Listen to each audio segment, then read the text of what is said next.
Well, do you currently see Europe in any capacity at all in this matter of settling the situation around Ukraine?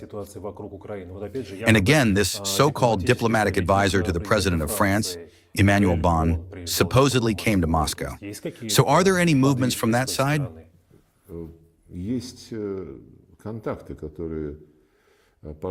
There are contacts that some of our European neighbors are trying to establish through various channels.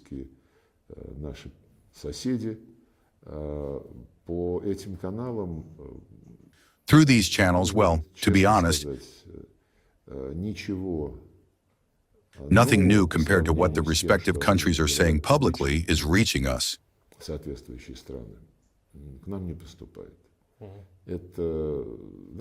This, you know, is just like some time ago, after the start of the special military operation, when certain leaders came, Macron came, there was communication with Scholz, if I remember correctly, and with the former Chancellor of Germany.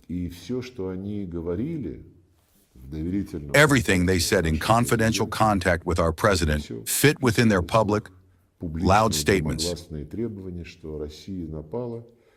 That Russia attacked, demands that Russia must stop the war, that they must defend Ukraine to the last until inflicting a defeat.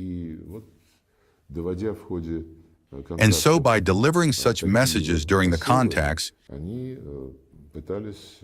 they tried to take upon themselves the function of one of the mediators. Now, of course, they have quieted down a bit with their demands of inflicting a defeat, but they are still itching. Various Merzes and Pistoriuses have officially announced that in 2029 to 2030, it is necessary to be ready for war against Russia. At the same time, I draw your attention once again, they gloat, presenting the situation at the front in a way that suggests things are getting harder and harder for us, that we are weakening and our economy is sagging. And they are just, so to speak, juggling this daily. And in parallel, without any transfer logic, they say, that's why it is necessary to prepare for war with Russia, because it will attack us in 3 years.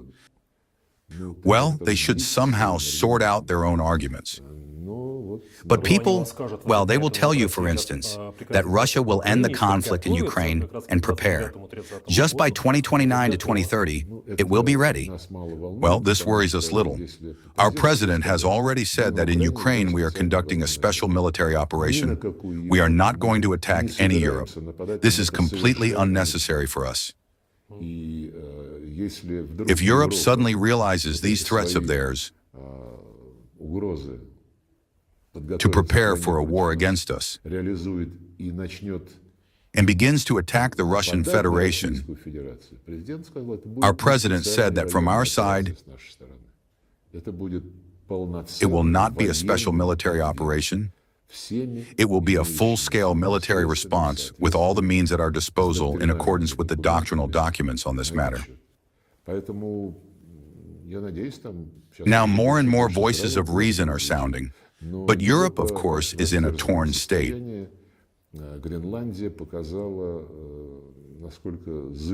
Greenland has shown how shaky that image of solidarity, of mutual assistance, and of mutual understanding is, which was created around both NATO and the European Union. Therefore, I don't know how Europe will react. Now, the signals they send through various not entirely public channels consist of the fact that they are also part of the problem, of the process, and that they must have a place at the table.